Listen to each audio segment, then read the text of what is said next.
Hi అండి, welcome to Mahalakshmi blogs. ఇంకా ఈ రోజు అయితే నేనైతే నాగుల పంచమి అయితే గుడికి అయితే వెళ్ళానండి. ఇంట పూజ అయితే కంప్లీట్ చేసుకున్న తర్వాత గుడికి అయితే వెళ్ళాను.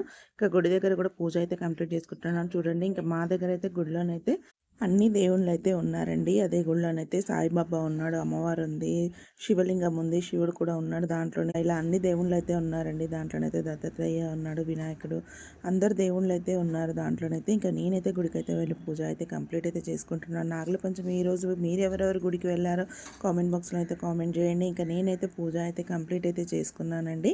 ఇంకా మీరు కూడా ఎవరెవరైతే గుడికి వెళ్ళారో కామెంట్ బాక్స్లో అయితే కామెంట్ చేయండి. ఇంకా అమ్మవారు కూడా ఉంది, చూపిస్తాను చూడండి. ఇగో అమ్మవారు అయితే ఎంత బాగుంటుందో అమ్మవారు. ఈ గుడిలో అమ్మవారు కూడా ఉన్నారు, ఇంకా సాయిబాబా కూడా ఉన్నాడు దీంట్లోనే, వినాయకుడు ఉన్నాడు, దత్తాత్రేయ కూడా ఉన్నాడు దీంట్లో. ఇంకా అందరి దేవుళ్ళు అయితే దీంట్లోనే ఉన్నాడండి. నేను అన్ని దేవుళ్ళ దర్శనం చేసుకొని అయితే ఇంకా ప్రశాంతంగా ఒక 10 నిమిషాలు కూర్చొని అయితే ఇంటికైతే వచ్చేస్తున్నానండి. ఇంకా శివాలయం కూడా చూపిస్తాను చూడండి, ఎంత బాగుందో. నచ్చితే ఒక లైక్ ఇవ్వండి.